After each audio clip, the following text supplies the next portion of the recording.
Inilah fenomena yang banyak terjadi dalam kehidupan. Betapa banyaknya orang yang tetap istiqamah, taat, patuh, setia kepada ajaran Allah Azza wa Jalla, melaksanakan semua perintah, menjauhi semua larangan ketika diuji dengan kesulitan, diuji dengan penderitaan, diuji dengan kemiskinan. Mendekat mereka kepada Allah Azza wa Jalla. Malamnya bangun untuk tahajud, siangnya saum sunnah, Al-Quran dibaca satu hari satu juz, doanya terus murudul, zikirnya terus tak pernah berhenti di tengah penderitaan, kesulitan, kesedihan, kemiskinan dan yang sejenisnya. Mereka tetap tabah, mereka tidak putus asa, tapi ketika ujian tersebut berupa kesenangan, diberikan harta, diberikan pangkat, diberikan jabatan, diberikan kekuasaan, diberikan popularitas, kata orang Sunda mah unggah adat ya jelema. Maka apa yang terjadi? Seluruh kualitas, kuantitas ibadah yang dia jaga selama miskin, selama menderita, menurun, bisa sampai hilang sama sekali. Rusaklah agamanya, rusaklah kehormatannya karena kerakusan dia kepada dunia. Dikhawatirkan fenomena seperti ini merasuki juga kehidupan ikhwan akhwat para tulabul ilm. Dan lebih parah lagi kalau ini memasuki lingkungan kehidupan para duat, para asatidzah, para mubalighin, para kiai, para ulama. Wah, itu agama, itu ilmunya bisa dijadikan sebagai alat untuk meraih keuntungan dunia. Rusaklah agamanya, rusaklah kehormatannya, lebih rusak dibanding seekor kambing yang diperebutkan oleh 2 ekor serigala yang sedang lapar. Inilah bahaya dari kecintaan kepada dunia. Dan yang lebih memprihatinkan kita adalah orang-orang seperti itu tidak akan lama lagi bermunculan sepeninggal Rasul Sallallahu Alaihi Wasallam. Dan memang realitanya begitu. Tidak lama setelah zaman Nabi SAW berlalu, ya itu terjadi. Bayangkan dengan zaman sekarang. Apa efeknya? Efeknya umat Islam yang dahulu amat sangat ditakuti oleh musuh.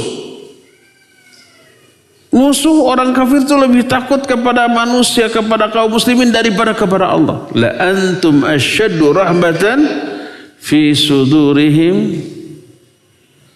Kamu ini benar-benar lebih ditakuti dalam hati-hati mereka minallahi daripada Allah Subhanahu wa taala.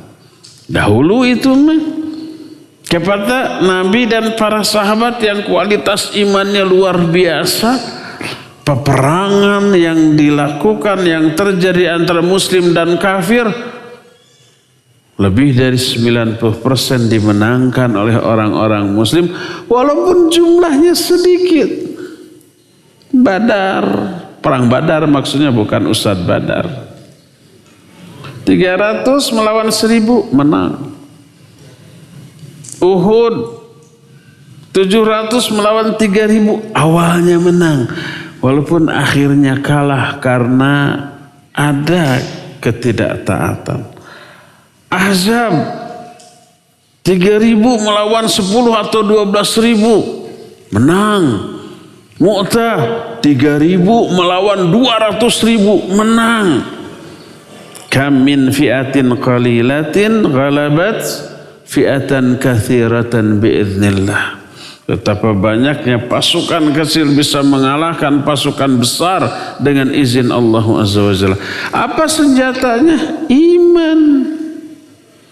Karena iman, Allah Azza wa Jalla menurunkan bantuannya nggak tanggung-tanggung. Malaikat, in tastajibuna rabbakum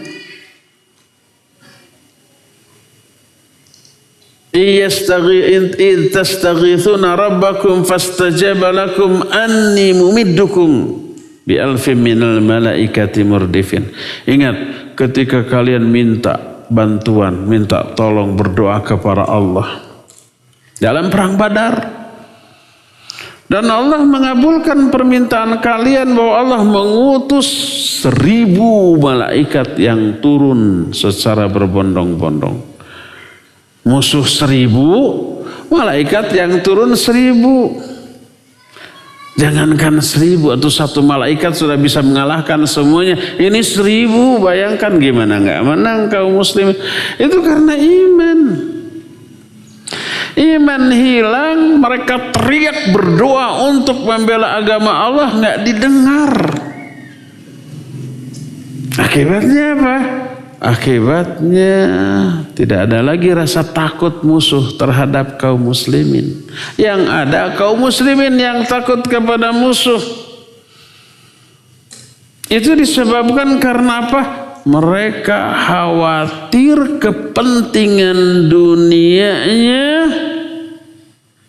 hancur karena perjuangan. Kalau dulu kaum muslimin mencari uang untuk dana perjuangan, sekarang mereka berjuang untuk mencari harta, dan karena itu mereka nggak mau memperjuangkan kebenaran. Nah, situasi kondisi seperti itu kata Nabi SAW sebentar lagi akan terjadi, dan telah terjadi dulu. Kalau jarak Nabi ke kita kan bukan sebentar lagi, lama, 1400 tahun lebih. Beliau menyatakan yushiku an tada'a alaikul umam kama tada'al akalatu ila qas'atiha. Sebentar lagi akan tiba masanya kalian akan dikeroyok oleh bangsa-bangsa lain seperti sekelompok orang rakus yang memperebutkan hidangan. Para sahabat kan kaget. Amin qillatin nahnu yauma idzin ya Rasulullah.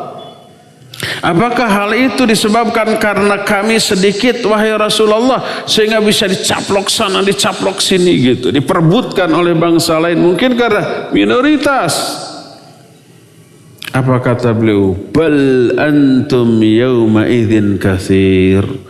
Bahkan pada zaman itu kalian banyak. Kalian mayoritas.